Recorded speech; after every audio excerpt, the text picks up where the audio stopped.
For the very first time, the woman who says she was attacked by former Seattle Seahawks player Chad Wheeler is speaking out.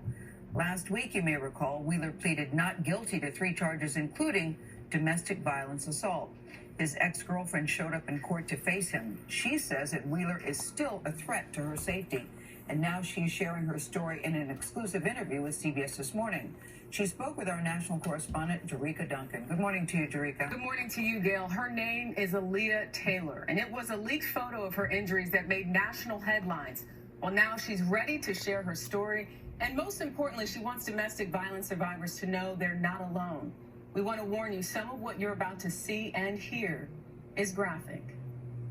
I still have to regularly get my concussion checked. I have bolts and a steel plate I'm going to have forever in my arm. I'm going to have to deal with this the rest of my life. That's the reality for 27-year-old Aaliyah Taylor after she says she was attacked by her then boyfriend Chad Wheeler. Taylor says the pair dated for 6 months with barely any arguments. We were like best friends. We did everything together.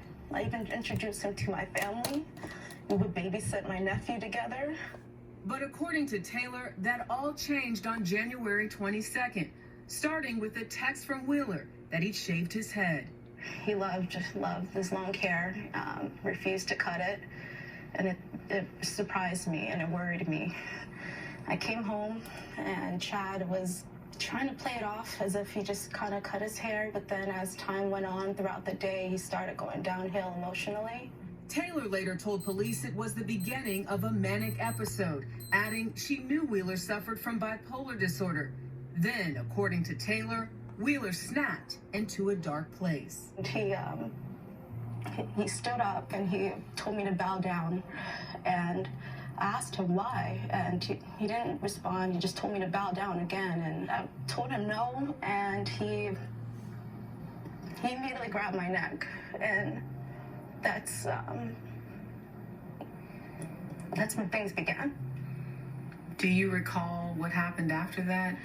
When he grabbed my neck, he threw me on the bed, and I remember looking up at him and asking him, "Please stop, Chad, it's me." And I just immediately knew the look in his eyes, that was it. Taylor, who is 5'9", says that's when Wheeler, 6'7", weighing more than 300 pounds, tried to choke her. According to Taylor, she blacked out twice before the attack was over.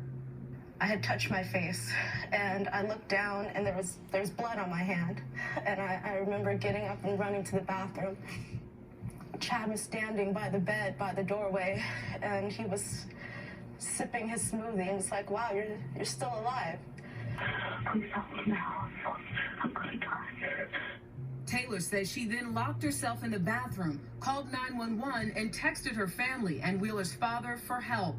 According to police reports, it took 3 officers and 2 sets of handcuffs to restrain Wheeler.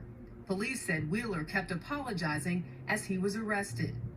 Do you think that Chad's behavior is directly connected to a mental health issue?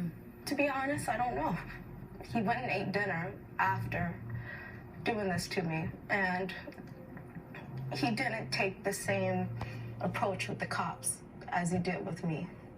The Seahawks dropped Wheeler, saying the team strongly condemns this act of domestic violence. If convicted, Wheeler faces 8 to 12 years in prison. Last week, he pleaded not guilty to 2 domestic violence-related charges and 1 count of resisting arrest.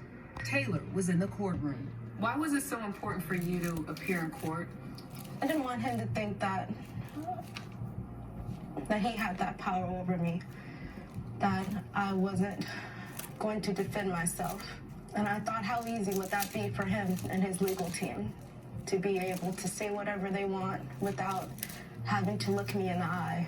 Do you think he should serve prison time for what he did to you? Yes. Yes, I definitely do think that he should. I have to say the hardest part of all this wasn't the surgeries, it wasn't any of that. It was getting a call from my niece and nephews. They thought they had lost me. And pain in their voice. I will never forget that. I will never forget that. And she doesn't want her story to be forgotten either. How grateful are you to be alive? Beyond grateful, I really feel like God has blessed me with another chance. And I want to try to use the time I've been blessed with to help other people and to get this story out and make sure people don't feel alone and that this doesn't happen again. CBS News reached out to the attorneys for Chad Wheeler. They declined to comment on the case. Wheeler's trial is set to begin in Washington State in April. A reminder, if you need help related to domestic violence or mental health, we posted free resources on our website, cbsnews.com. Shalom, shalom. I want to start out by giving all honor and glory to Yahweh, by Hashem Yahushua, by Hashem Rakakadash Lai Wulam Yum. I want to give double honors to my elders and apostles of Great Millstone for teaching me sound doctrine. Strong shalom to you men and women out there doing this work diligently and chiefly keeping the faith, making your calling, your election sure. Shalom to you all. This is why the scripture says, what? Do not make marriages with them. Eve still trusting in Esau to this day. You got our men too as well, trusting in them too as well, The scripture says, do not make marriages with them. Deuteronomy chapter 7, verse 3, neither shalt thou make marriages with them. Thy daughters thou shalt not give unto his sons, nor his daughter shalt thou take unto thy sons. Verse 4, for they will turn away thy son from following me, that they may serve other gods. So will the anger of the Lord be kindled against you and destroy thee suddenly. So this is just what happened to the sister, man. She's trusting in Esau.